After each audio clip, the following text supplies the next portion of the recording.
welcome.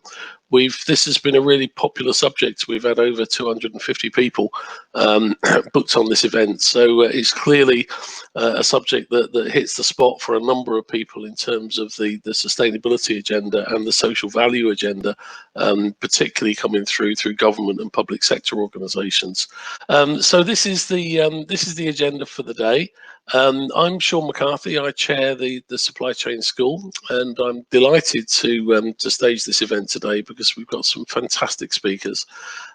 Next up is Daniel Fujiwara from Symmetrica Jacobs, who's going to be talking about really sort of thinking deeply about the theory and practice of delivering social value and particularly monetizing it. Then we have a video to show you. Darren Nald, unfortunately, from Chief Procurement Officer from Durham County Council, wasn't available today, but he was happy to record a video interview with myself. So we're going to play you that 20-minute video so you get a public sector perspective. Then we're going to have a bit of a break, and then we're going to ask Louise Townsend to speak from Morgan Sindall about practically on the ground, what does it mean to be delivering social value through supply chains. I guess from my perspective and listening to feedback from our 108 plus partners in the school and our 14,000 member organizations in the school, I would summarize social value as being like the Wild West. It seems that there's a lot of confusion and a lot of different ways of interpreting social value, which is very confusing for purchasers, because if government is saying you need to address social value in your procurement, then how do you do that? How do you compare one supplier's offer from another? How do you compare one model from another? What really is and isn't social value? So I don't think we're going to have all the answers today.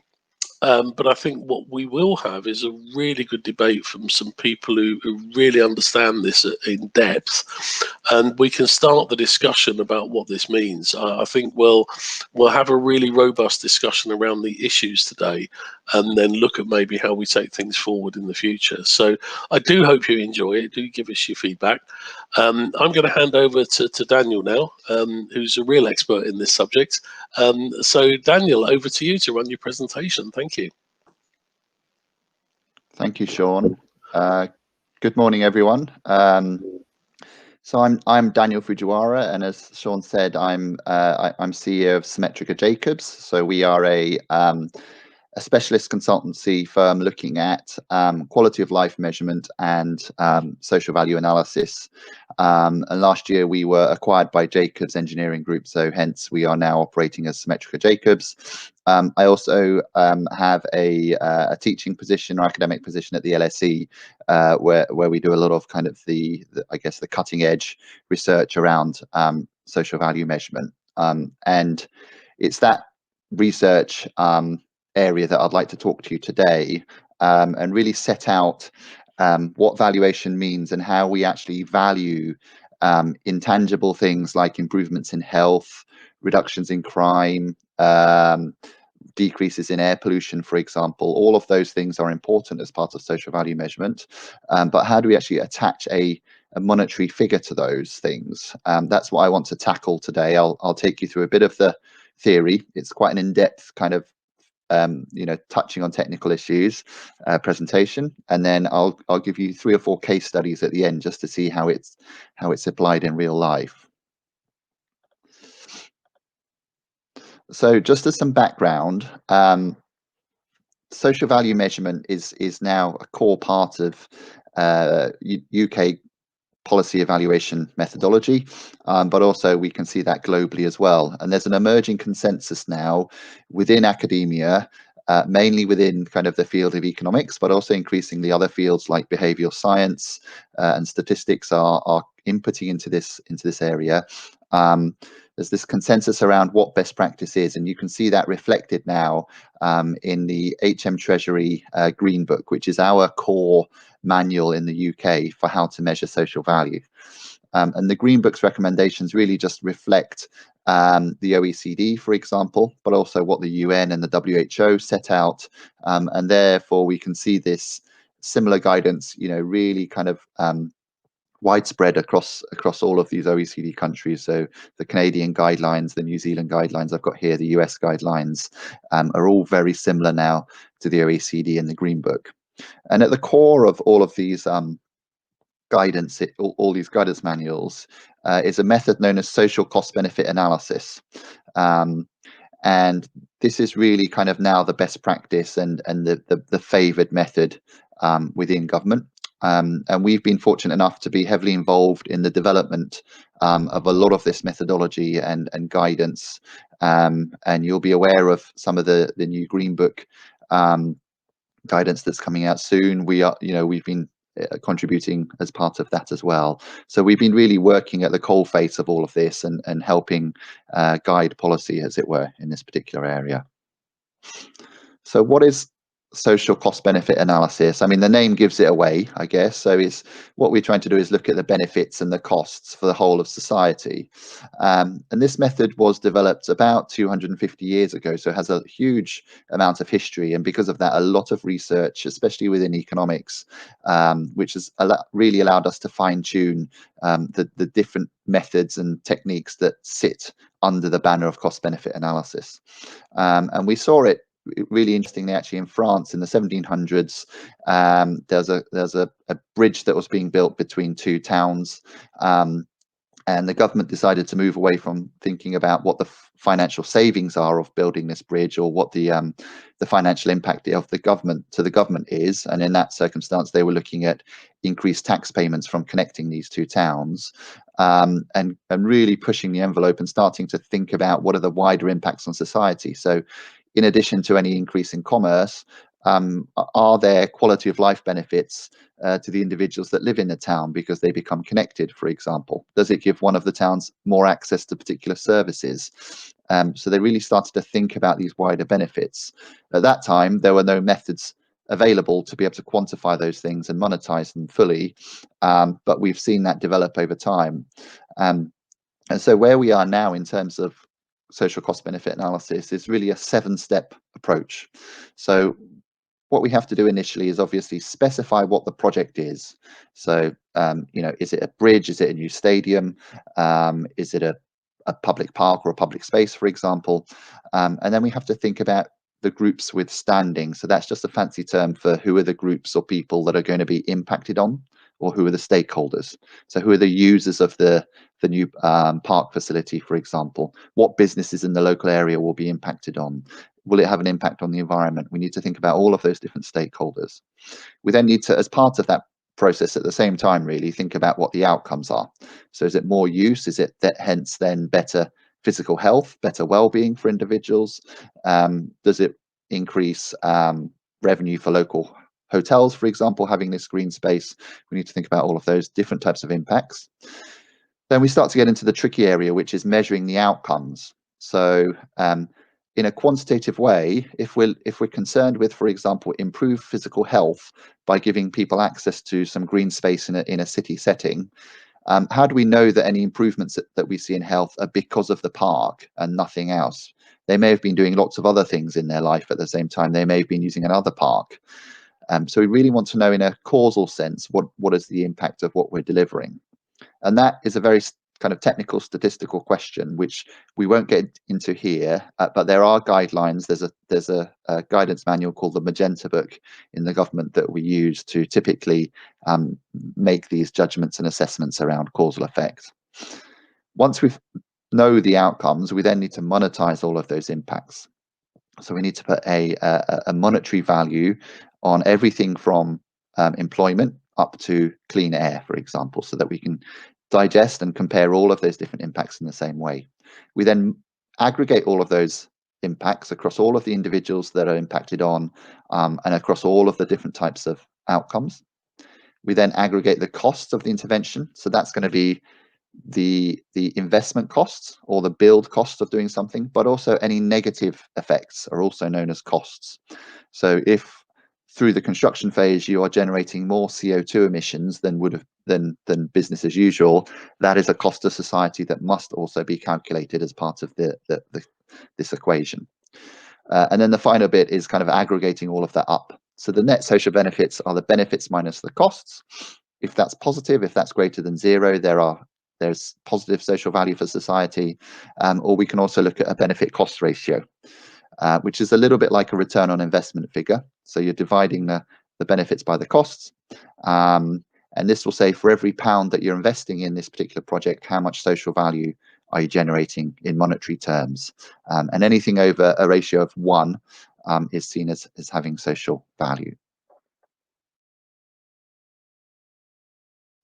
So let's get into this area of what value actually means. So there's a few points just to be aware of. There's a bit of a misunderstanding we see across the literature around what the word social actually means in social value. What it doesn't mean is a type of impact. And what I mean by that is we shouldn't be thinking about economic, environmental, and then social impacts. And in this case, social might be things like crime, health, and sports activity and that type of thing. So that's not the way we want to think about it. Social is the aggregated impact on all individuals in society, and it doesn't really matter where that impact comes from. So in that sense, a project may have increased CO2 emissions, it may reduce crime in a local area, and it may have benefits for businesses in terms of increased revenues. All of those things are social, because ultimately the impact on individuals in society. So the social in social value is all encompassing. We are covering economic, environmental, and wider societal impacts all together. We're not just focusing on one particular area of impact here. And we need to think about 4 key stakeholder groups: individuals and communities, taxpayers and the government. So that's, are there additional costs or are there cost savings for the government? Businesses, how does it impact on businesses' profit and revenue? And then finally, any impacts on the environment or animal welfare would be the other category.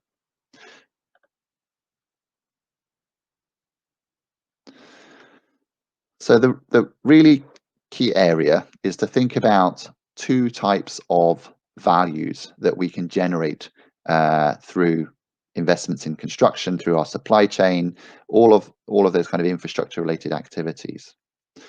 The first is what are known as primary benefits.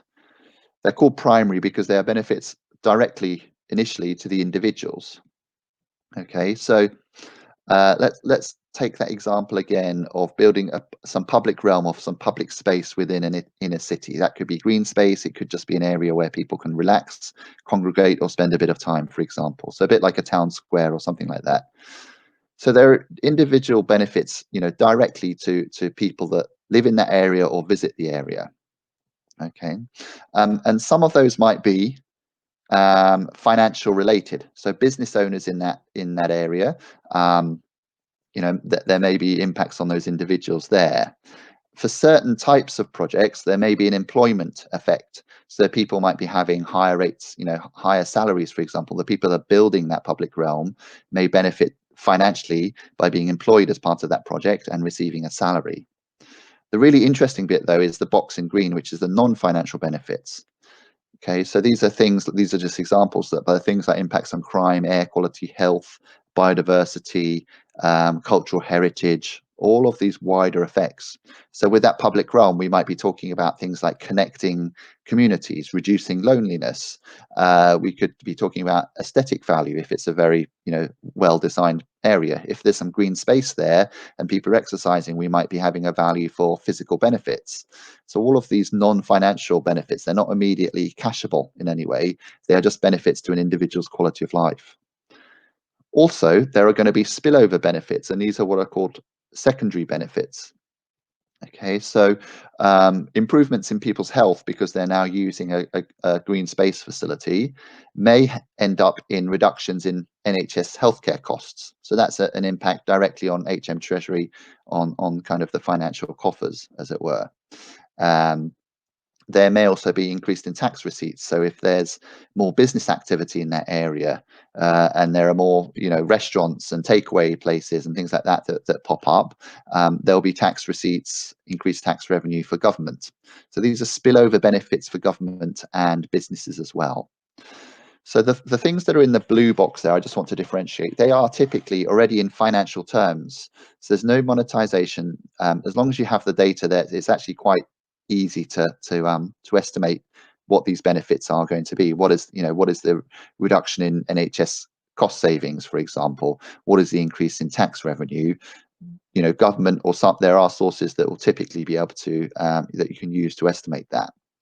The really tricky bit is that bit in green, which is these non-financial benefits.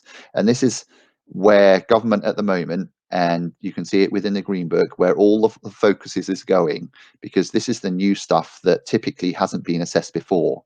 So in this country, we've been very good at looking at the stuff that is in the blue boxes, those financial benefits, whether it's for individuals or businesses and the government, because the data has always been there and prevalent.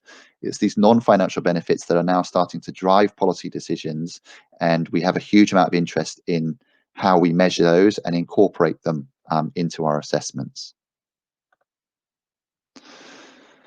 So you can flip through the Green Book. It's not that bad of a read. There are technical elements, but it should make sense with a bit of background information.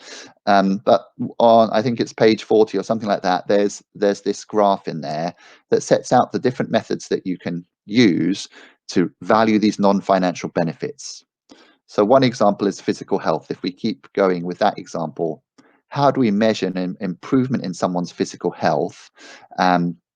Well, these 3 or 4 methods, the ones I've circled in particular, are now being used by government on lots of major schemes at the moment around construction, supply chain and infrastructure. Basically, we can ask people how much they value that change in health, but what we always do is focus that in terms of how it improves their well-being. Another method that we've got circled here, called the well-being method, is actually looking at how health improves well-being directly and monetizing that. And I'll get into a bit more detail about how these methods work when I show you the case studies. But there is this go-to table within the Green Book that sets out what methods you should be using. This is the same in the OECD guidance. Just to be aware, there are lots of other methods that have been developed around this that try to put values on these non-market outcomes, but at the moment they're not considered best practice. So just the last bit on kind of the theory and what it all means. What we're trying to do when we value something is to look at how that thing impacts on someone's well-being. So physical health, an improvement in physical health is valuable because ultimately it improves someone's quality of life or their well-being. What I mean by that is, let's say they're able to go back to work or sustain their employment because of their improved physical health. Maybe they don't suffer with back pain so much anymore. They may lose weight and hence have a longer life expectancy. They may be able to go back to doing sports that they enjoy, for example. All of these quality of life benefits is what we're trying to capture. And you can think through that type of process for any type of outcome. I'll give you one more, for example, a reduction in crime. So this is an area that we've seen come in quite commonly into large infrastructure projects, where there might be things about redesigning the city, putting in more street lighting, reducing kind of darkness in certain areas in the city and increasing connections between communities. We've estimated that sometimes those things lead to reduction in crime. So how does that impact on our well-being? Well, ultimately, it's things like fear of crime becomes reduced, and that has a very large positive effect on our well-being. But also, those people that would have been victims to crime had we not had that policy in place or that investment in place, they've now avoided that victimization. So again, another very large impact and improvement on their quality of life. So the value of something is really just the amount of money that has the same impact on someone's well-being. So this is the really critical piece. So the improved health impacts on people's well-being through multiple channels, and all we want to know to value it is, okay, that's improved well-being by, say, 10%. How much money do we need to give to an individual to improve their well-being by 10% as well, in place of that improvement in physical health? Okay, and let's just say that's £2,000.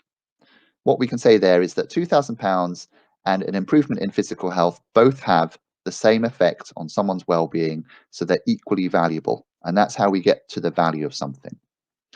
So what's really critical to understand here, and this is where a lot of the criticism about valuation and monetization, I think, is really misleading, is we're not trying to commodify things like good health. We're not saying what happens if good health was traded on markets or stuff like that. What we're actually just trying to do is measure the impact of good health on people's well-being and put that onto another scale, onto a monetary scale, so that we can compare that to other things. So it's a little bit like measuring the warmness of a day through, degrees Celsius or degrees Fahrenheit. We're just putting it on another scale. So there's nothing intrinsically important about money that we're using here. We're just using it as what's called a numeraire, or a metric, or a benchmark against which we're measuring changes in well-being. Okay, so it's not this kind of a capitalist drive to try and commodify and commercialize everything. That's not at all what we want to do.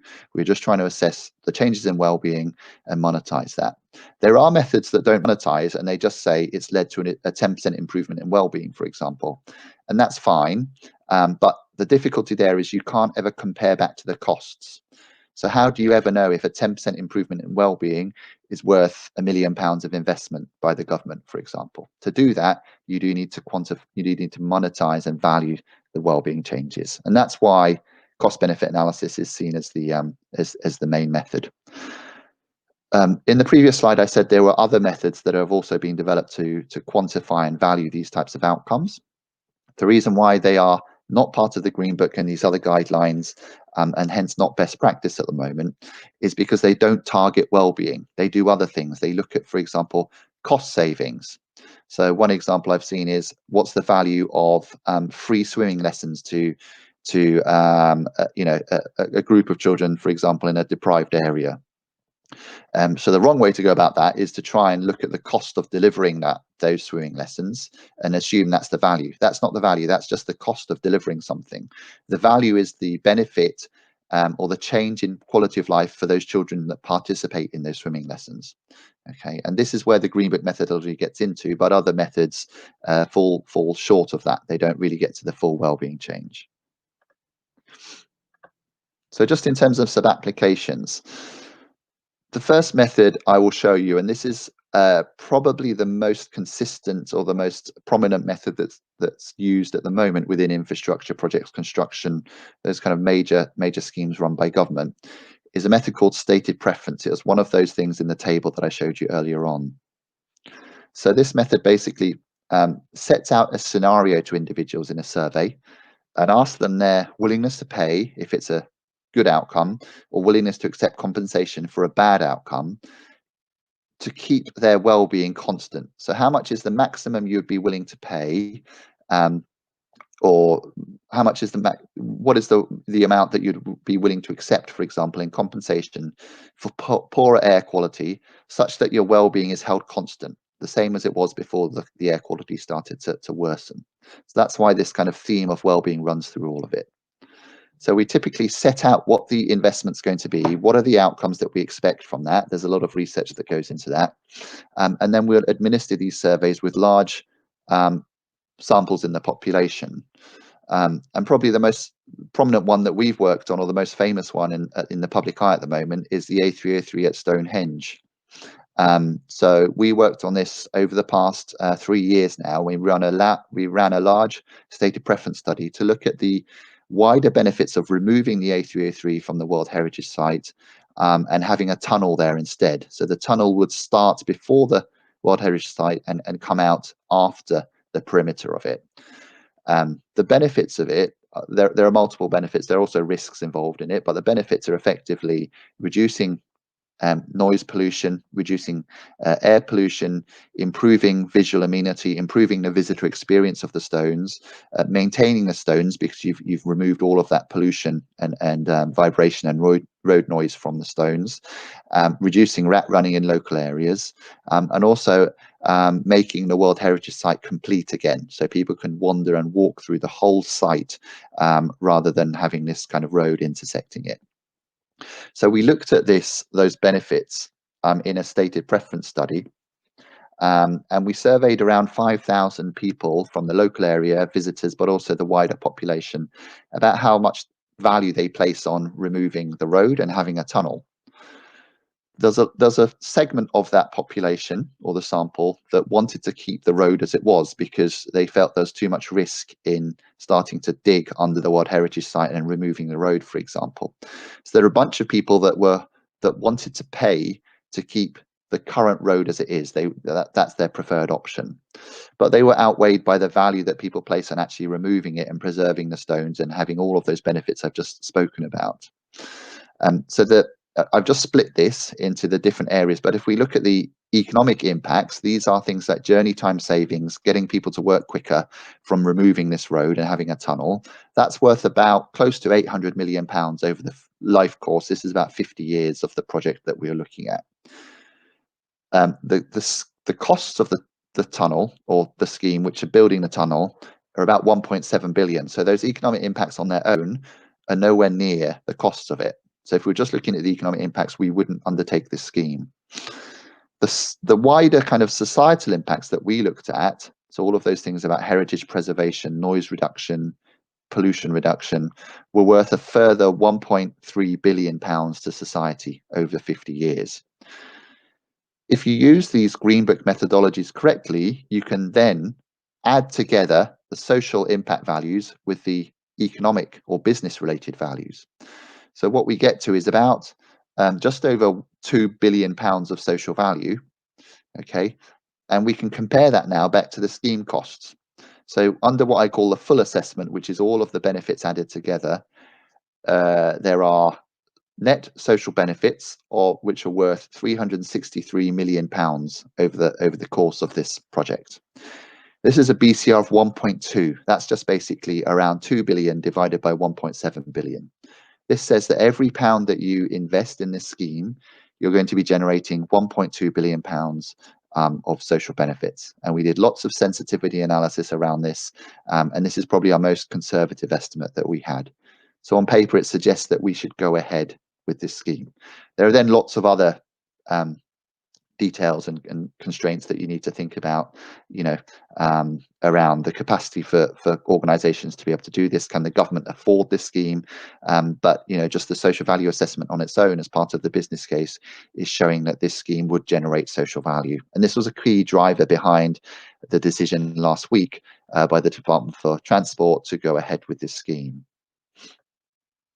Another quite similar scheme that we've worked on, this is more around actual kind of infrastructure or buildings, is the new proposed Everton FC stadium at Bramley Moor Dock in Liverpool, which is to be based actually on a heritage site. So it doesn't really have any use at the moment, but there are apparently some valuable heritage assets in that dock, but it's all closed off to the public. So we looked at the value of the heritage, and hence that's the value that's going to be lost through this. And then we looked at the value of the stadium in its widest sense possible. So jobs creation, local regeneration, sense of community pride, the public realm and people using that stadium on all of the public facilities that come with that stadium. We also went as far as looking at potential on-pitch success for this club in the future for having this stadium, and whether that has a value for local communities, obviously to the supporters of that club. And we found that on net, the stadium generates about £219 million of social wider value. That's on top of about £1 billion of economic value. So altogether, the full social value is just over 1.2 billion. The cost of building the stadium is about 500 to 600 million. So we're getting a really strong BCR here of about 2 to 1 for this particular scheme, which is really strong when you assess, compare it to other types of schemes. Finally, just the other types of methods that we look at is the well-being valuation method. So we collect lots of data on people's well-being and all of these other factors about their life, their health, their local area, their employment status, etc. And we can use that. I'll just skip over that slide. We can use that type of data to try and understand how certain things impact on people's well-being by running statistical models, and valuing that by looking at the equivalent amount of money that we need to give people to have that same impact. And this is some work that we've done on the M60 recently for Highways England. So we looked at around that blue contour, which is where the road is going to be redeveloped. We looked at average levels of noise. We looked at average levels of life satisfaction, which is our well-being metric. We looked at things like journey time variability, average journey times in that area as well. And this allowed us to do quite a lot of quite neat analysis. So we could look at how increases in pollution and noise because of this change in the infrastructure where we're going to have more cars on the road, how all of those negative environmental impacts stack up together. What is the impact on QOL, that's quality of life, and what is the value of that over a 30-year period? So there's a cost of about £850 million in social value because of these negative environmental aspects. We also looked at network performance on the flip side of the coin, which is reducing journey times, reducing journey time variability for people, so they can get to work on time and they know that they can get to work, you know, in a certain period of time, that it's not so variable anymore. That's worth a lot to the local, to the city in Manchester, around 732 million. There were also other benefits like improving access to jobs and improving access to good quality housing from this road, and that's worth a further 435 million. So again, you can start to see how all of this stacks up. You've got some negative environmental impacts, and then you've got about 1.2 billion pounds worth of positive other types of societal impacts. And again, this is being used just like with the A303 within the options assessments and also within the business case for the M60. I'll just end on, before I hand over to Louise, who will talk about this a little bit more. Some of our, we have a proprietary set of tools called the Social Value Bank tools. And these are basically software tools that allow organizations to go and do the type of analysis I've just demonstrated above themselves. So in here we have a bunch of outcomes. This is the supply chain social value bank that we developed with Morgan Sindall. We have a series of outcomes related to the supply chain, and against each outcome we've estimated a value using these green book methods that I've just demonstrated above for each and every outcome. So things like mentoring, employment, CO2 emissions, etc. So you log into the software, you input data about the project and your supply chain. You then input the outcomes that you've observed, and then the tool will estimate social value for you using the Green Book methodologies. So the tool covers both the benefits to individuals, but also all of these secondary benefits. And this is a key differentiator between our tool and other tools on the market at the moment. The other tools on the market at the moment are focused entirely on what we call those secondary benefits, so these cashable benefits to the exchequer and businesses. We include that, but we also include all of the wider primary benefits, the impacts to people's quality of life, which you saw from the A303 project is absolutely vital. Without that, you're not going to get, you know, many schemes through in this country at the moment. So this social value bank tool is really the only one that's fully consistent with the Green Book, because we capture both features of valuation.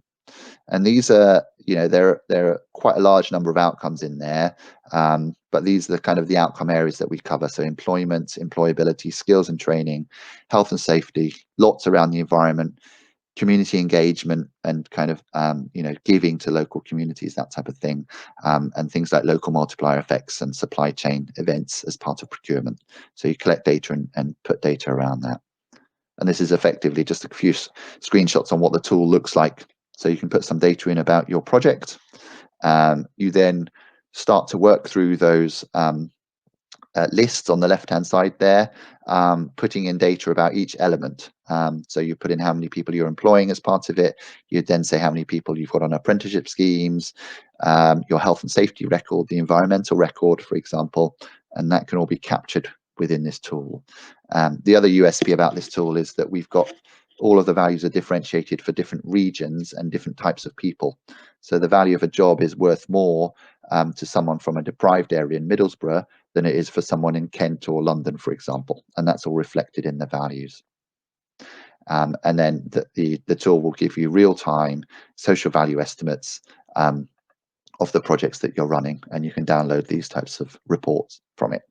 And having developed this with Louise's team at Morgan Sindall, they've gone on to use this in lots of different projects, and we're using this tool quite widely now with different government departments. So I'll leave it there. I think that's about half an hour, and I'm going to hand over to Louise to continue. You don't get off the hook that quickly, Daniel. There's about 1 million questions on the chat. If I can just put you on the spot for a moment, and then we'll do the video, and then we'll hand over to Louise. Okay. So, first question: does the Green Book consider benefits from activities to eliminate discrimination, promote equality and fairness when engagement in society by people who may have been excluded because of who they are or which group they're in? So this is equalities and diversity question, I guess. Yes. So it does. That it will direct you back to those the methods that I showed you in that green table towards the start of the presentation. You can again use those methods to do that. So it hasn't been very common recently, in the past, to look at these kind of equality issues, but there's a big drive towards that.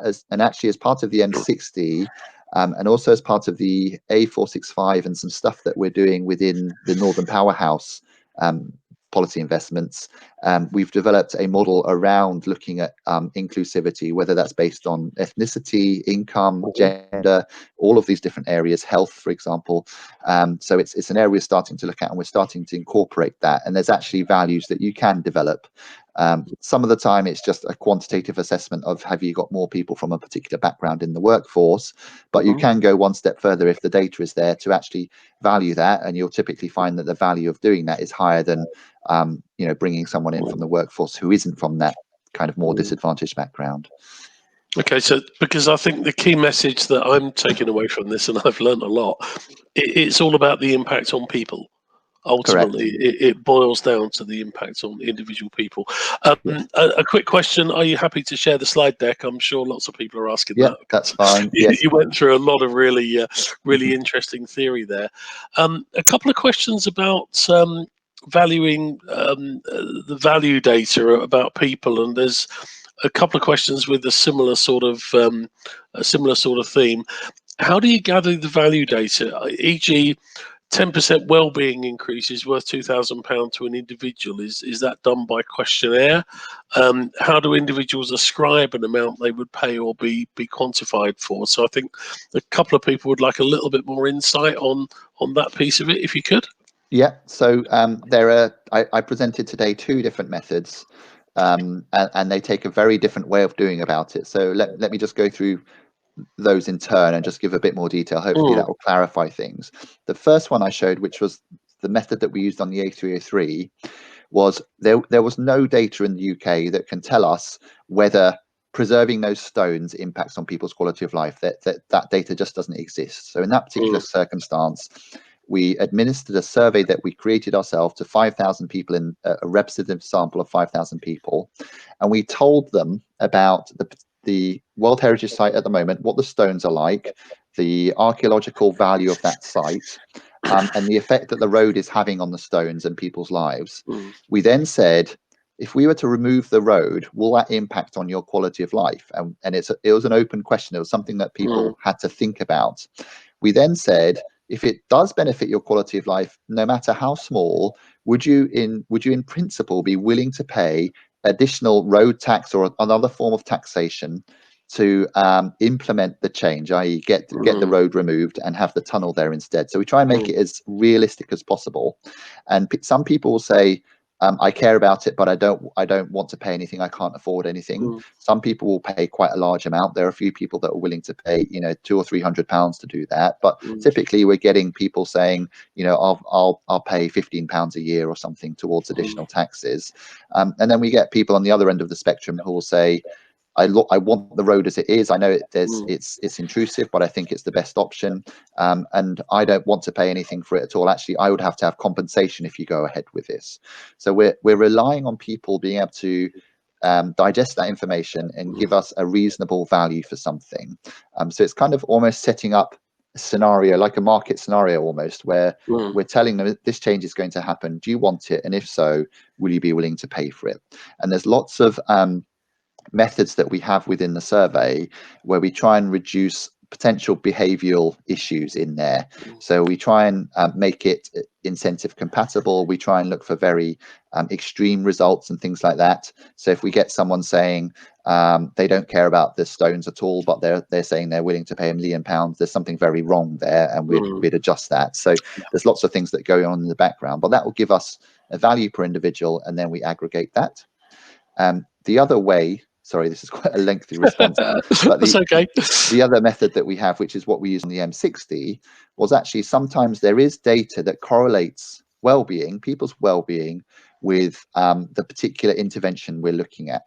So with the M60 example, we had data on people's self-reported well-being. This is normally a question like, how satisfied are you with your life nowadays? That's one of the key OECD measures of well-being at the moment. And people will respond on a scale of 0 to 10, with 10 being a completely satisfied life.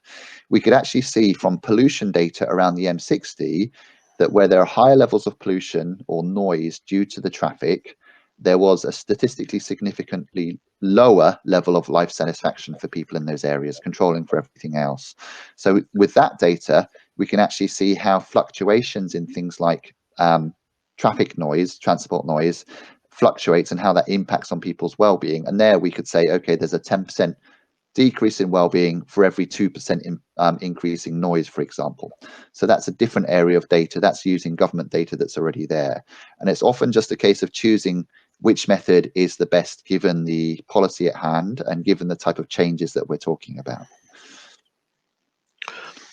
Brilliant, thank you. Yeah, very long answer to a relatively short question, but no, that's fantastic. So what you're saying is you're trying to ask people to make an informed decision. You provide them with some facts, and then ask for a view based on that. That leads, there are loads of questions on the chat. I don't know whether we're going to get through them all, but it does lead to a follow-up question, which is about leading the witness. How do you ensure impartiality? Because I guess, facts, there could be one version of the facts and another version of the facts that could maybe lead people to suggesting a positive or negative response. How do you deal with that? Yeah, so it gets very complex and also obviously very serious when we're talking about something like the A303 and the government's looking to spend 1.7 billion on it. What it means is we're able to work with a very healthy budget for these types of studies, and what we can do with that budget is when we're developing the survey instrument, we bring in a lot of experts with differing opinions. So we had archaeologists, we had historians, we had transport experts, we had environmental experts, heritage experts, all as part of that when we built the survey instrument. And what we try to do is give a balanced as an opinion as possible of the scheme and the change. And we reflect people's concerns. So this was typically the archaeologists' concerns were reflected in that. But we also reflect, the potential benefits, the environmental benefits from the environmentalists. So we have experts inputting into that survey. The survey itself took about 6 months to develop. So a huge amount of iteration. And then we are, it then went through academic review, actually, through a few universities. We were then happy that it's a neutral and balanced survey, and that went out to the population. But again, as I said, as we start collecting the data, we can start to see some anomalies in there. So there's a really funny example. We found one particular individual who was logging on with different IP addresses throughout the country. Because he or she knew that once they'd logged on once, they couldn't do it again, and they were very much against the scheme, so giving very high negative values. But we could track down what they were doing. So there's lots of technological barriers that we have in there as well to ensure that the information is correct, but also that we don't get one or two individuals that can completely bias and skew the thing as well. Okay, thanks, Daniel. There's a number of questions about delivery. Whose responsibility is it to ensure that the value outputs that are developed at the beginning of a project are actually delivered over the life of the asset? Yeah, so This is quite a troubling area for me, actually. And within the Green Book, they talk about appraisal and evaluation. It's very clear. The appraisal is the type of stuff I've shown you today. So up front, what do we expect the social value to be generated by a scheme? The evaluation is about then monitoring that, and whether those things come to fruition 10, 20 years down the line. The government is awful, to be honest, about the evaluation bit. The budget is completely blown on the scheme itself and the appraisal stage. And I've only been involved in, I think, one policy where we've actually done monitoring afterwards. So in an ideal world, you should continue, you should take the measures and metrics that you've looked at the upfront appraisal stage and continue to measure those later on, and continue to value them. You should also obviously keep an eye on the cost. Was it really 1.7 billion, or did we get into 2.5 billion, for example, for the tunnel? But it's just very rarely done. But I think it's absolutely critical. And if we as private sector organizations can start to do that, I think it would be, it's absolutely critical. Okay, couple of questions. I think what we're going to have to do is stop the questions at some point in the next few minutes. If you don't mind, would you be willing, if we sent the questions over to you, would you maybe give us a response on email to the questions? Yeah, I'll try and do that. If it's a huge amount, I might struggle, but I'll try. It's not hundreds. It's like it's a handful. It's a dozen or so, and I don't think we'll get through all of them in the time. That's absolutely fine. A couple of questions about Social Value Bank. First of all, is it free to use? I think the answer to that is no. Yeah, so it only is if you're under a particular revenue threshold. So we try and give access to small non-profits, very small, for example, organizations that are maybe doing stuff around diversity and inclusion within the supply chain, and they've got 3 employees and that type of thing. Ideally, that it should be free to use for them. But if you're under that threshold, it's basically a step approach. So it reflects the revenue of the size of the company after that. And there's a couple of questions. Can it be used to assess the social value of an organization rather than individual projects? Yes, in theory it can. We've just done it for one organization. So there, you wouldn't put in a project on a specific time period. You would put in data about an organization, and the one that we just looked at, they had data on the number of apprenticeship schemes they deliver in a year, how many people they employ and from what areas over a particular year, and they had their CO2 footprint. So we just inputted that, and we got a value for the whole organization. Brilliant. Okay, so that's a good positive answer. I'm going to do one final question, and then I think we might have to deal with the others on email, if you don't mind. Any additional monetisation work planned on the basis of themes and outcomes in the September 2020 Crown Commercial Services Procurement Policy Note? I know this is something that everybody's talking about at the moment. Yeah, I mean, we are continually developing the outcomes metrics in there. We haven't specifically looked at that at the moment, but yes, we've actually got a phase 2 in process at the moment for the supply chain, so we are continually adding values there. Brilliant. Okay, thank you very much, Daniel. I think we're going to have to stop there, otherwise we really will run out of time. But it really is a pleasure to have Daniel helping us with this, because he really is an expert on the subject, and I think the number of quite in-depth questions we've had indicate that the people are really keen to learn about this subject, and thanks very much for explaining it in such a simple way. I'm going to change the agenda slightly. I think, given that we had so many questions for Daniel and his presentation was so good, I think I'm just going to plow on without a break, if that's okay with everybody. Do feel free to drop off and rejoin if you need to, because what we have now is, as I said earlier, a video interview, which I think you'll also find fascinating, which gives a perspective from a point of view of local authority. Darren Nowd is the Chief Procurement Officer for Durham Council, but he also leads the Local Government Authority, Local Government Association Chief Procurement Officers Forum. So, Rosie, can we play the video, please? So I would like to introduce Darren Nowd, the Chief Procurement Officer of Durham County Council. And Darren has a number of other hats that he wears around social value in public procurement, which I'll ask him to explain. So Darren, could you talk a little more about what you do and what your perspective is on delivering social value through supply chains in the public sector?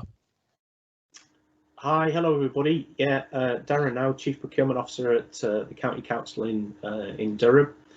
In addition to my day job that pays the bills, I'm also chair of the LGA National Advisory Group for Procurement, where there's 9 regional leads who come together to collaborate on all things procurement and also work with central government on policy matters. And again, within that context, I lead social value within that group. So one of my other hobbies is I am chair of the National Social Value Task Force, which is an LGA project supported by the Secretariat, which is the Social Value Portal. There's about 40 other members of various sectors who are part of that group. And we do a lot of good things about tools and techniques and approaches on social value matters. So how do you see delivery of social value through supply chains for local government? How does it work? What works well? What works not so well for you? I think historically, since the Social Value Act, the Public Services Social Value Act came in, a lot of councils have wrestled with trying to deliver social value outcomes, and there's different levers you can pull. And I haven't got it with me today, but I've got a slide called 4 levers in a bucket, which I'll share with you separately if you want to see it. It might give you a giggle. But basically, there's different routes and levers that you can pull. So, for example, one of those is the way you design the procurement process itself, in terms of its structure and how you engage with the market with early market engagement. You may decide to put things in lots, for example, either be that technically or geographically, etc. So you can break down contracts to sizes to engage more with maybe small, medium enterprises or voluntary community sector organisations, etc.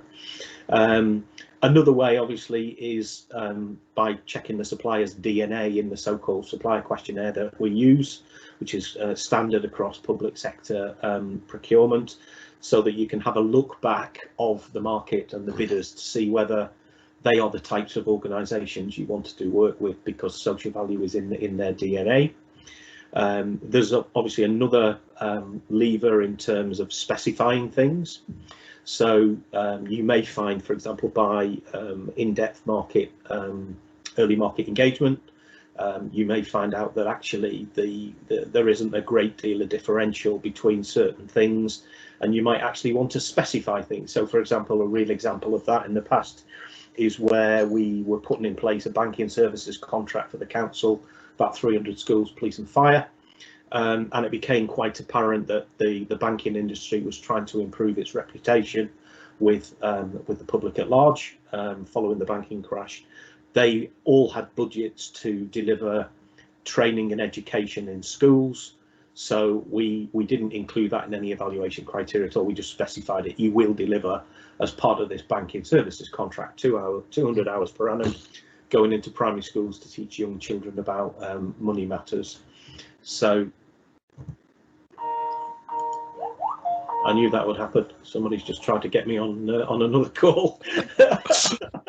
So yeah, and obviously the fourth lever that you can pull is related to the award criteria itself, and that's where the task force came in by the development of the so-called National Themes, Outcomes and Measures, TOMS, as they're warmly known as, and that's really given us a tangible tool to explain, quantify what social value means in a lot of detail, and most importantly, because public procurement obviously has to be very open, fair and transparent and objective, it's given us ability to use the TOMS in the measurement within the award criteria that's enabled us to make decisions more effectively based on fact and quantified commitments, but also chase it down in the contract management phase by contractualizing the commitments that suppliers make. How do you see monetisation of social value, and do you see examples of misinterpretation, well intended or otherwise, in using tools like TOMS, and how assumptions are made?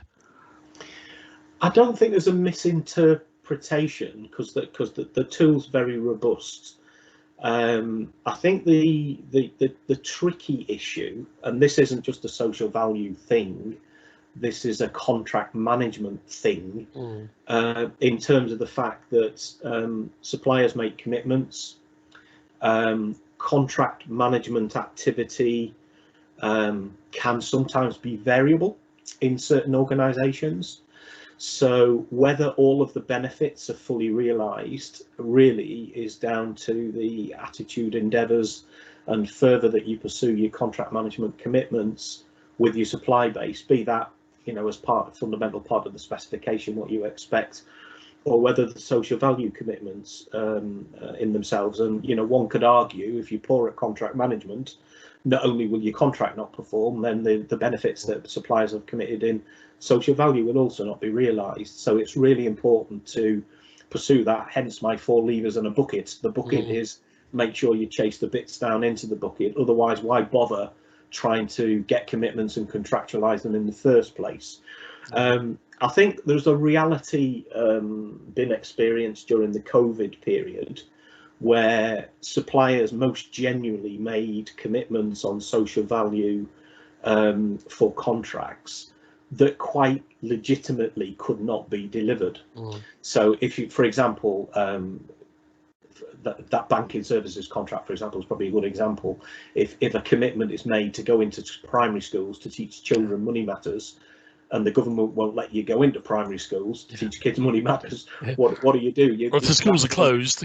Yeah. So you have to be flexible and creative about alternative opportunities, such as, you know, events like this. So and again, but I think that's down to relationship management. I think that's down to good contract management. Being candid, I think if a supplier ever overcommitted deliberately with no intention to perform, I think if you've got strong contract management in place, you can deal with that and you can contractualise things. And certain councils now are putting in, you know, the equivalent of, say, liquidated damages. So you committed X, which has a value of Y, and you haven't delivered that value, so we need to talk about the financial implications of that. Quite frankly, if you ever end up in that kind of conversation, the relationship is not going well, and things, you know, don't augur well. I've not been there myself. I don't know anybody who has, but I guess as ever, as social value increases in its profile, in its impact, and people are pursuing it, there's always going to be a supplier who doesn't perform and promises the earth and doesn't deliver. And I think that's where procurers have to be firm and tackle those issues, because, you know, being candid, I can see a time in a very competitive marketplace where maybe the quality of suppliers is quite similar, where the cost proposals are quite similar, where social value is increasing in its weighting and its importance and priority, where social value could be the tipping point between win and lose. And therefore it's only right and proper that suppliers deliver, and suppliers are held account if they don't deliver, to make sure that we deliver the outcomes that we pursue. When you talk about weightings, what sort of weighting factors are you seeing being placed on social value these days in percentage terms? It varies. It really varies. I think the important thing about social value is it's a journey, and you need to walk before you can run. And a lot of people go small, quite rightly, just to test the process, to learn how to maximise the opportunities. There's no science in my view, but I have a strong view that anything less than 10% kind of signals to the market you're not really serious. Yeah. Any more than 20% kind of starts to signal out that you might be prepared to pay for it. So, you know, between me, my gut feel, hunch, professional experience in the last 2-3 years of this social value journey, regionally in the Northeast through the Northeast Procurement Organisation, locally in Durham, and debates with colleagues, is less than 10, don't bother, more than 20, be careful. But again, every project has its own opportunity areas, and but we, as a rough guide, in Durham we're mandating a minimum of 10 from January. And bear in mind, we've been doing this for 3 years and are quite experienced about it. So we've never really gone less than 10, but we're now being quite assertive, with the service managers saying we're not going any less than 10, and we're looking to explore more opportunities. And different projects deliver different outcomes. If you wanted a ballpark figure, I would say it's quite reasonable to expect a 25% additionality return with the social value that you pursue. Some contracts are more than others. We've got, particularly in the construction field, being candid, with the opportunity for local supply chains, local employment, apprenticeships, spending local with SMEs and VCSEs. We've seen 35-40% in some cases, and others have more. Whereas maybe in an ICT contract, on a technical system, the percentage outcome will be less. So there's the consideration about the weighting in the procurement decision, and then there's what you can actually achieve as percentage additionality as an outcome. Where do you see you talked about writing it in the spec and saying thou shalt, and then on the other hand, putting out a fairly open spec that says, how will you deliver social value? Writing it in the spec obviously is a very clean way of doing it, because you're very clear about what you want and what you expect, but that stifles innovation. Where do you see the balance between those two techniques being employed? And also, if you go down the more open route of saying to your supply chain, how are you going to deliver social value? Do your supply chain really understand it? Are they competent to come up with those answers and those solutions for you? That's two questions. Yeah. Yeah, I think the specification bit, people's view varies. Okay, and if I guess if you talk to some of the social value academics and purists, they say have it all open. My view is a little bit different, but it depends on how much research you've done and the market information you have. So using the example of the banking, from the market engagement, it became very apparent in the debates about the art of the possible. All of the banks were prepared to commit a couple of 100 hours to go into schools to teach children money matters. It seemed to be very common as an approach. They had a budget for it. They thought it was relevant, proportionate and reasonable. So we took a choice there, and we thought, well, rather than waste percentage points in an evaluation assessment on that one issue, we'll just specify it and we'll use the points elsewhere with an open approach. So, outcome-based procurement is always the best from experience. We happen to use the LGA national TOMS, which is very open, and it gives the opportunity for innovation and people to bid, because from experience you can never do enough early market pre-procurement engagement. Even when you do a lot, you never know everything. You don't know what you don't know. So having that outcome-based approach for me is always the best. But what's the point in wasting certain percentage points in the scoring mechanism? If they're all going to turn up with 200 hours of teaching children money matters in school, you may as well specify it, so long as you're confident that the market can do it. And again, going back to your supplier understanding, it's really important, whether we're talking about social value and comms measurements or procurement in general, that you articulate what it is you're looking to achieve as outcomes, and the market reciprocates with its response to you about what it's prepared to deliver, could deliver. So the pre-procurement engagement must include a conversation about the contract itself, the outcomes you would seek to deliver, including the social value expectations, and the social value possibilities. Because at the end of the day, this ends up all being wrapped up in a contract with a series of KPIs, and the social value KPIs are just one part of a raft of KPIs that you would expect to be delivered in the contract. And lo and behold, no early market engagement, no conversation with the supplier can lead to poor outcomes, believe it or not. So the more you talk, the earlier you talk, the best chance you've got of delivering a better outcome. It's not really rocket science, it's kind of common sense. But nevertheless, I'm sure, as I've experienced, and I'm sure many colleagues in the room have experienced, it doesn't always work out that way. Sometimes you've got to move faster than you would like. You have a less than optimum time to plan and prepare and engage, and that leads to less than optimum outcomes. But sometimes, you know, particularly, for example, in my world, where grant funding opportunities come up at very short notice, you've got to bid fast for them, you get the money quickly, you've got to dispose of the money and deliver your outcomes in a very tight time scale. It's better than not having the money and not doing it. But if we'd had more planning time, we could have done a better job. Brilliant. Final question then. Where do you see social value in procurement in the future? Say in 5 years' time, ideally, what would you like to see? Well, from my perspective, it's social value is quite fundamental, but I'm a local government procurement person. So a council's job is to deliver social, economic and environmental outcomes. That's why we exist.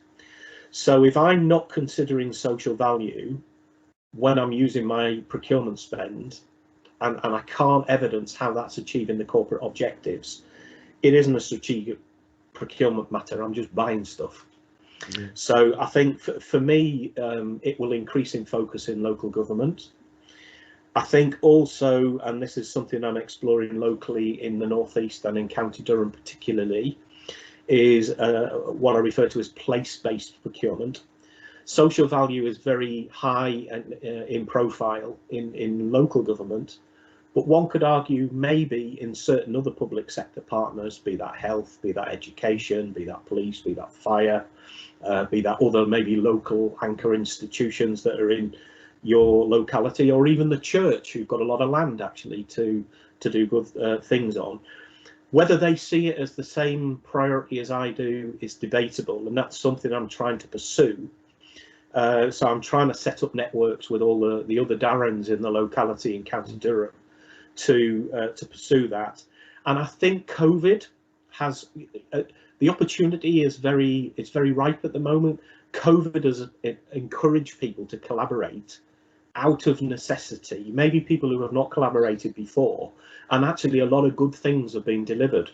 So relationships have changed for the better, and I think that augurs well for social value. The other thing I would say is, without telling tales out of school, obviously I work very closely with Cabinet Office and with MHCLG on the policy front, and we've worked better than ever before to talk to each other about opportunities, and I am confident that in the very near future we will see strong government policy direction and new rules for procurement that will be very different than we've seen before, that will give us an opportunity to be far more innovative than before, and will be far less complex to deal with. I can't explain what that means at the minute because nothing is decided, but what I can say is Cabinet Office particularly are very in tune with the social value agenda, and they themselves, of course, have only recently just issued PPN 0620, whereby social value will be mandatory in local government procurements above a certain value with a minimum of 10% weighting. So I think more and more getting better value for the public pound will be a priority, and social value will be critical. Very clear message. Thank you very much indeed. That's been an interesting session. I really enjoyed it. Thank you. Cheers. Thank you. Thank you. Okay, thanks everybody. I hope you enjoyed that video. Some very clear messages in there, particularly about the direction that public procurement is taking, and also potentially how the procurement rules might work post Brexit.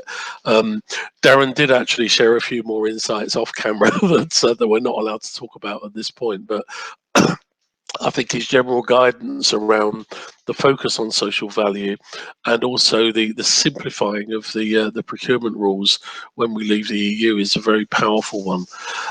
So I'm going to hand over to Louise now to talk to us about what's it like on the ground. How do you deliver all of this stuff, Louise? Good morning, everyone. I hope you're all well. I'm not going to take very long at all.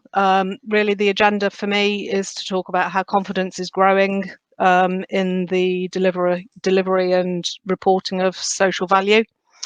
And that's really around the increased opportunity that there is to collaborate across corporate borders that might not have been there previously. When I think back to 10 years ago, Morgan Sindall consciously dipped its toe in the social value waters by the procurement of a license to LM3. We didn't probably realise at the time that that was social value, but it felt like something that was useful to help us manage our supply chain better locally.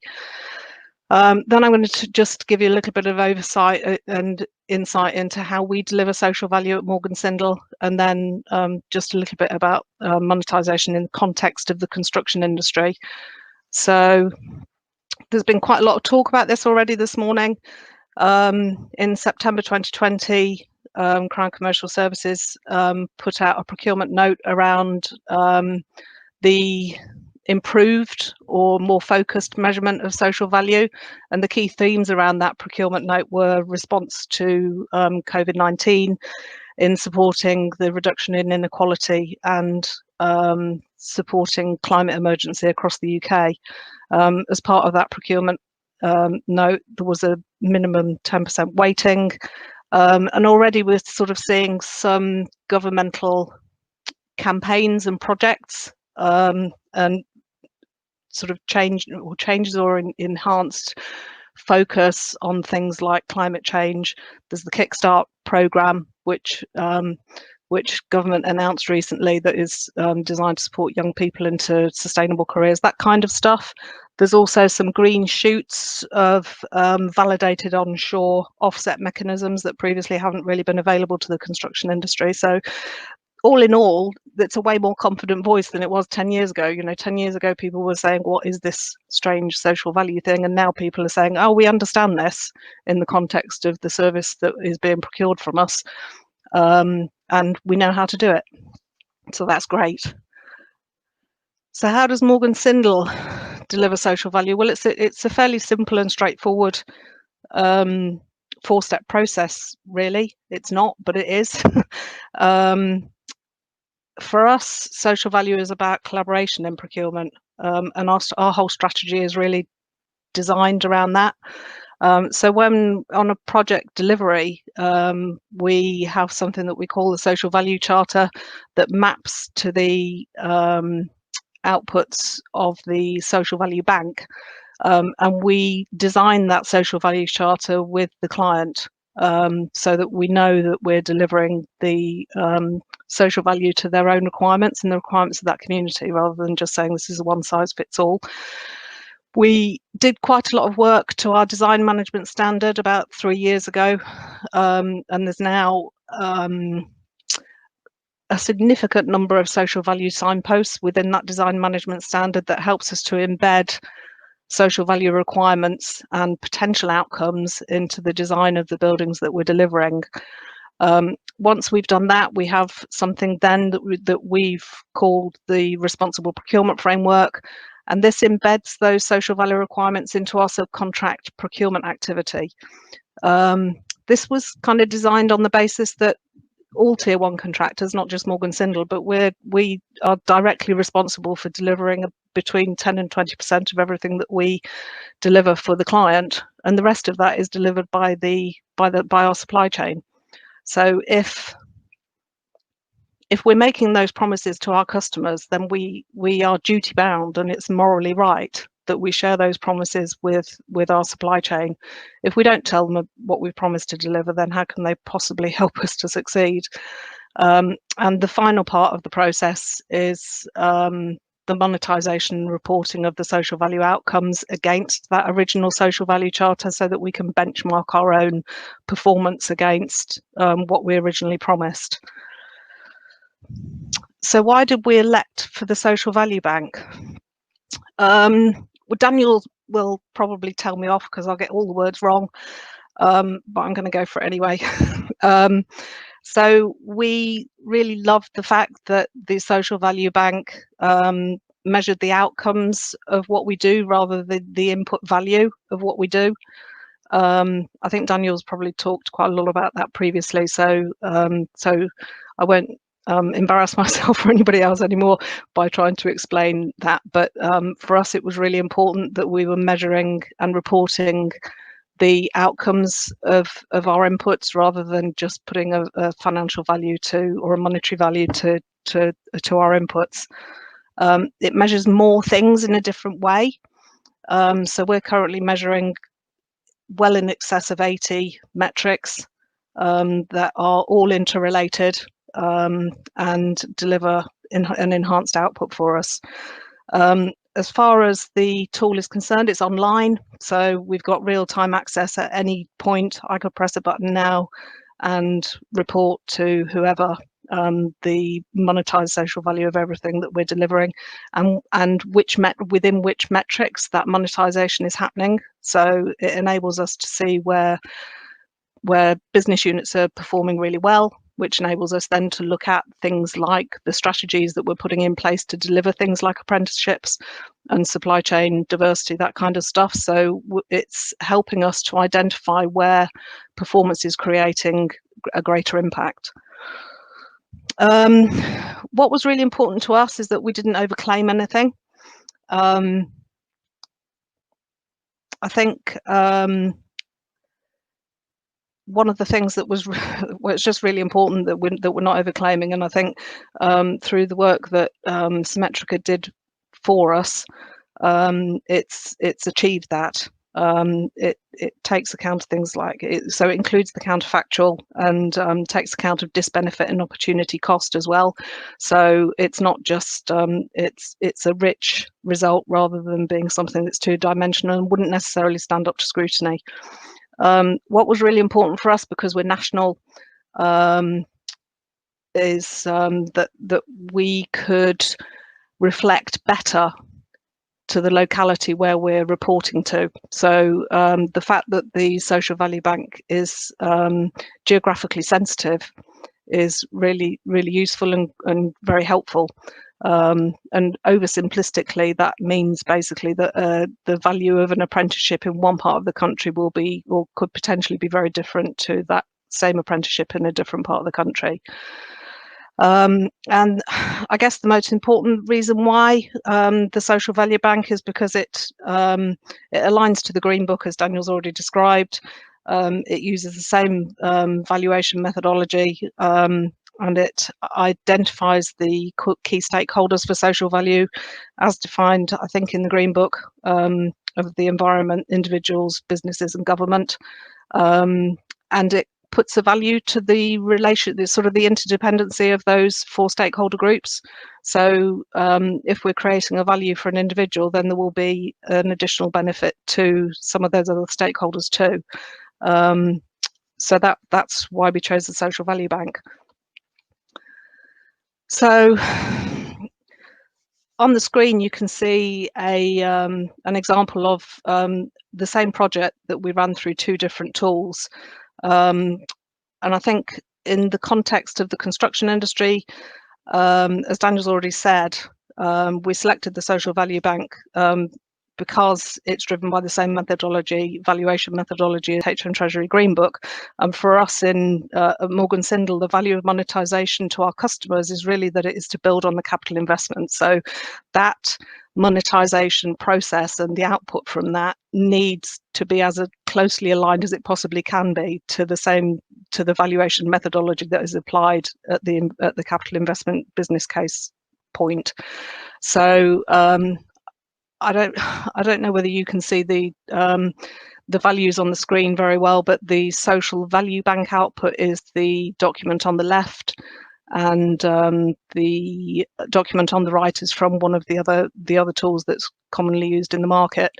And I think because of the way that the valuation methodology works, it's just demonstrating really that as far as the social value bank is concerned, it's approximately double in terms of monetisation to the alternative tools. So, and I think that's probably it from me. If anybody's got any questions, I'll be pleased to take any. Thank you.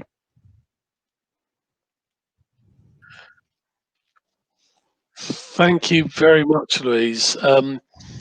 Yeah, I mean, there's a question here that I was about to ask. Is how do the sector create a level playing field that social value of one project delivered by X contractor can be related to another delivered by Y contractor, when you've just showed us this massive difference in use of the various evaluation tools? How can some poor buyer in the public sector, or indeed in the private sector, understand this? Yeah, so for me, there's a fairly simple explanation, which goes back to my part of the presentation. Sorry, I just jumped in there, but it's just on the side.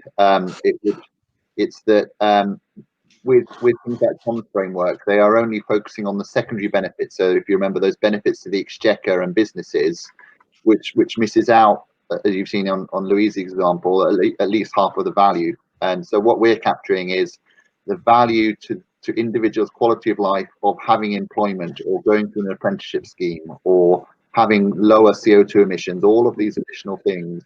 And most of the time that's far greater than these secondary benefits. So it's quite an easy explanation, actually, just that ours covers more, because it's fully aligned with the Green Book, which asks you to cover all of these elements. So I think where we need to get to is for the sector to understand that the Green Book exists, which is actually a bit hit and miss at the moment. Most of them don't, and to use a tool that aligns with that fully, and then we should have this consistent comparison across everyone.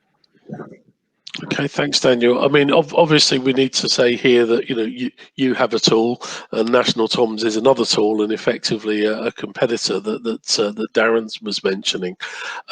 So there's another question here. Lots of councils are using National Toms framework. Does this tool work with this? Daniel, if I could maybe ask you to give a perspective, and then Louise, if you could maybe give us some thoughts on, we seem to have a sort of Betamax versus VHS debate going on here. Our tool covers, I think, most of the Tom's outcomes. Just actually does that because they're key part of the supply chain. But it does more, basically. So the Toms will give you these secondary values. So what are the cost savings to the government? What are the monetized benefits to businesses, etc.? If you want to go beyond that and have the full picture of social value, that's where our tool comes in, basically. But it does both. So we do cover the business benefits, but we also have the individual, the wider benefits to people's quality of life. So you'd get in a bit of a mess if you tried to use the two together. You'd get into a lot of double counting, because we already incorporate the values in there. Okay. And then a question for Louise, I guess. Are you running these tools across all your projects? Do you regularly report on the different social value metrics internally to measure your own performance as an organisation? How does that work for you, Louise? Yeah, and just sort of from a user's perspective, as far as the Toms and the social value bank are concerned, they align very well with each other. And Morgan Sindall is working with an awful lot of local authorities that are applying the Toms, and it's rarely, if ever, a problem for us. And that was sort of designed in from the outset, really. Because the Toms were in existence or in sort of quite late stage development at the point when the social value bank was being developed, so that was done with purpose. So that's my view on that. As far as the question sorry, can you remind me what the question was? It was, do you run these tools on all of your projects? Yes. Okay, Yes, we do. everything right the way across the board. Yeah. Well, probably 90% of our projects now go through the social value bank. Yes. And as far as the social value within our own organisation is concerned, we do use it in that way. There are elements of social value that the organisation creates that currently aren't measured within the social value bank, but in the context of the construction industry's value to society, it's really about the our service offering, so we're quite comfortable with that. Okay, thank you.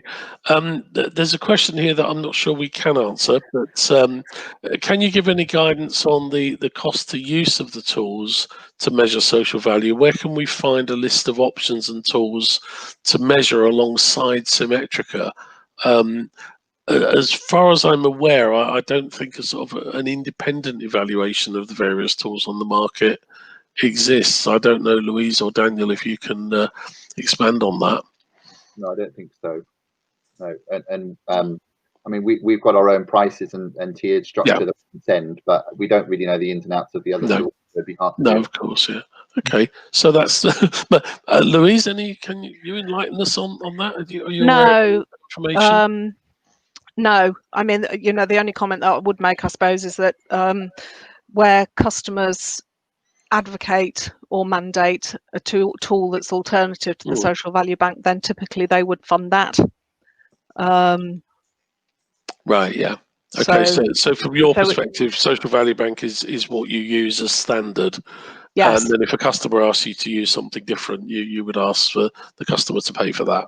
Well, they normally have that as part of their framework agreement or whatever. Yeah. So they would normally have that kind of arrangement with the social value portal. So it would be free at the point of delivery for us. Okay, yeah, thank you. No, that's great. If I can go back to, I mean, these are really probably questions for both of you, but back to some of the questions that were asked during Daniel's presentation. There was a question about the cost of borrowing for projects. So, Daniel, you were talking about, a 1.7 billion road scheme. Clearly, there's an additional cost of government borrowing on top of that. Is that something that's taken into account in these conversations and this evaluation? Yeah. So that 1.7 billion is, as far as we can possibly do, it represents what's called the opportunity cost of doing something. So what we do there is we don't just reflect on what the build materials and the labour materials to build the tunnel in that example. We're thinking about what could have been used with that money instead, or the materials instead, and what borrowing will be one element of that. If we're having to borrow, that's an additional cost. So we didn't do a huge amount on the cost side. That was coming from DFT and Treasury, but they should have incorporated that if they've used the Green Book to the letter. It should incorporate all of those types of issues. Yeah. Right. So the money that you would see, so the budget that comes from Highways England, the total budget would include the cost of borrowing, and then you take that number and look at the relative social value. Louise, can I ask you a question, which is sort of alludes to what was asked by Daniel on the chat? Asked to Daniel, this issue of what I call let and forget, and also the video from Darren kind of covered the same thing as well. In many cases, procuring organisations will let a contract and then don't necessarily follow up as diligently as they maybe could or should to ensure that some of these more complex outcomes are delivered. And you said in your presentation that effectively 80+% of the work that you do goes to your supply chain. How do you manage that supply chain to deliver what you asked for in the first place? It's part of their performance review. Okay. It's as simple as that, really. So, if we've committed to a number of outputs and the supply chain partner is part of that delivery, then it becomes part of their performance review. Okay. And is that reviewed during the course of the contract, or is it Yes. something that's Yeah. so you're reviewing the supplier's performance in real time, effectively? Yeah, we use so for Morgan Sindall we have a performance management process. It's not really that, but for the purposes of social value delivery management, it is. We use something called perfect delivery, and social value is embedded in that ongoing review of the overall project performance. Okay. You know, it's quite easy to see because we're monitoring it all the time. It's quite easy to see where people might be under delivering. Yeah. Okay. There's another question now about housing. Do housing developers and councils go through the same process when implementing new schemes in villages, etc.? I don't know whether either of you can answer that from a housing perspective. Well, my view is that would be through planning law. Yeah. You know, that would be delivered through planning law rather than through direct procurement activity. So it's not part of the procurement package. It's part of the procurement section 106 type of obligation. Yeah. And Louise, you mentioned earlier LM3. Could you just expand a little on that? And is that just something that you used to do, and now you're using social value bank? Where does LM3 fit into this? And can you explain a little more what it is to the audience? Sorry. So LM3 is a tool that we apply to our supply chain procurement activity to measure the local economic impact, and that it's done by asking the supply chain partners to report back to us what percentage of their spend is within a certain radius and what percentage is outside that radius, and that creates a return on investment for every pound that we spend with supply chain. So it's an incredibly easy tool to use, and it's helped us massively with increasing our local supply chain. The other module that we have within it, that I don't know whether it's part of the standard module that you can buy online, but it enables us to predict the diversity of our workforce and the diversity of the ownership of our supply chain. You know, it's an incredibly useful tool that actually is one of the metrics that is then included in the social value bank. Right. Okay, so this is something that you use in addition to, and it helps you to measure one aspect of social value. Yeah. Yeah, thank you. There's another question here, I guess, for either of you. Do you include the benefits risk calculation, the construction supply chains, for example, the benefits of employing local labour? How does that work in terms of thinking through the benefits? So in the tool, there's some differentiation about where the project is currently being delivered. So that impacts on it, and then you tell it certain factors. If you know about the person being employed, for example, on gender, you can say they're ex-armed forces, for example, or an ex-offender age. So it differentiates along those lines. So there is some differentiation to a certain degree, but it is not, you know, pinpoint accuracy, but it gives you a better picture than just taking the averages. Right. Okay. Thank you, Louise. Do you have a view on that? Well, only in as much as that's really what LM3 does. You know, LM3 because it's asking where the money is spent. That includes the local labour element of our supply chain packages as well as the materials delivery. And this is a supplementary question from me. How do you define local, and the nuance behind that? As some of the audience will know, I used to chair something called the Commission for a Sustainable London 2012, which was the oversight body for sustainability of the London Olympics. And there was a huge amount of controversy about how you define particularly local labour. And you know, there were lots of stories in the Daily Mail about plane loads of people coming over from the Middle East, and not from the Middle East, from Eastern Europe, and then, you know, they rent a house in Newham, and suddenly they're a Cockney, and they're considered local because they've got a local postcode. how do you define local? And I've also seen issues where organisations are trying to claim social value because the head office of an organisation is in Manchester, but the work is being carried out in London. And you know, if an apprentice lives in Leeds but works in London, where do you count that social value? There's a whole range of nuances around defining local. Daniel, do you want to go, or do you want me to? I mean, I have a view. Go on, Louise. Well, you know, I'm going to refer back to LM3 again, because I think that, you know, the purpose of defining locality is so that you can start to measure the economic impact of activity. Yeah. And regardless of where that individual, you know, if we're talking about the Eastern European that's living in Hackney, you know, if you're paying him £100 a week, he will probably be spending £90 of that £100 in Hackney. So the local economic impact is sustained regardless of where he originated from.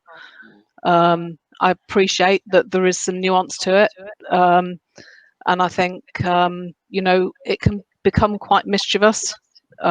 You know, where you're talking about one borough compared to another, and where those apprentices have come from, and all of that kind of stuff can actually be quite divisive for the individuals concerned.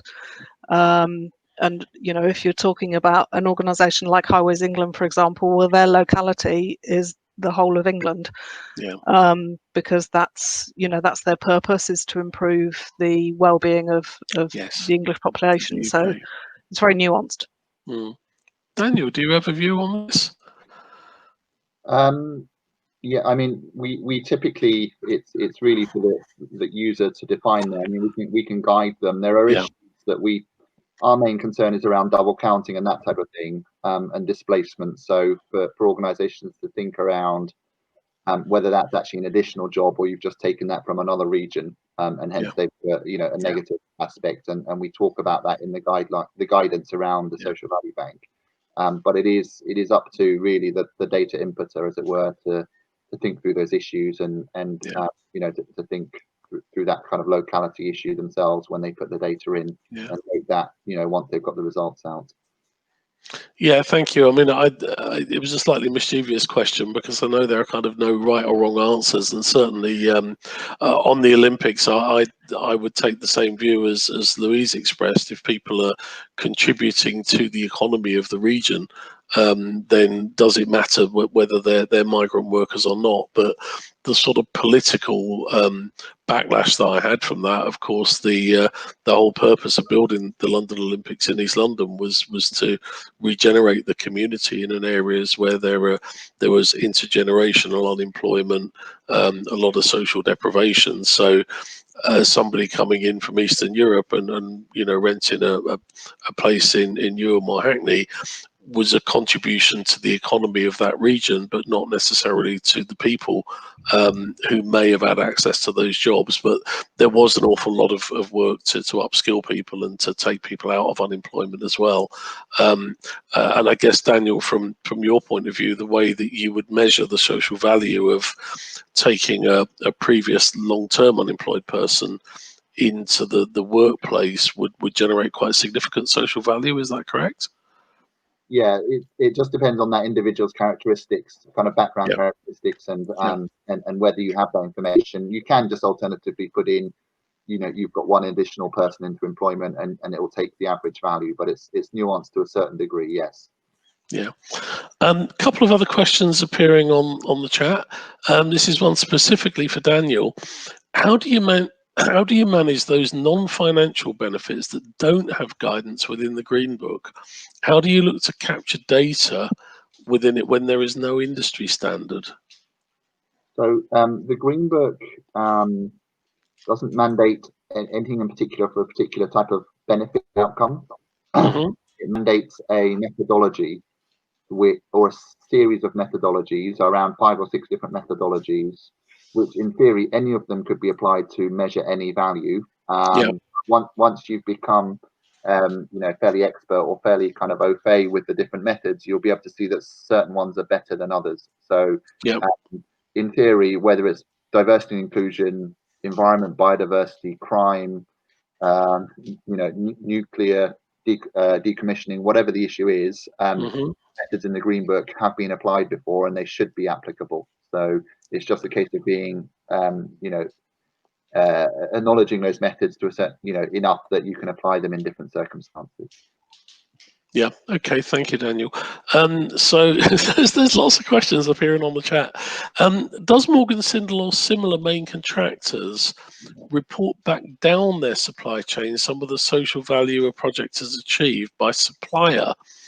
For lower tier suppliers, it's difficult to quantify individual contribution to a project level social value, and therefore realise and report that contribution. That's quite a mouthful, Louise. Are you able to respond to that? I'm going to need to read that question again. Sorry. Okay, yeah. Can you see it in the chat? This is from Kevin Boucher, yeah? No, Ian Tomlinson. It's the last question in the chat. Can't see it. Okay, should I read it out again? Yeah, apologies. Okay, no problem. So does Morgan Sindall or similar main contractors report back down their supply chain some of the social value a project has achieved by supplier? For lower tier suppliers, it's difficult to quantify individual contributions to project level social value, right? Okay. And therefore realise and report. So do you acknowledge, do you have a way of acknowledging a supplier? So yes and no. Okay.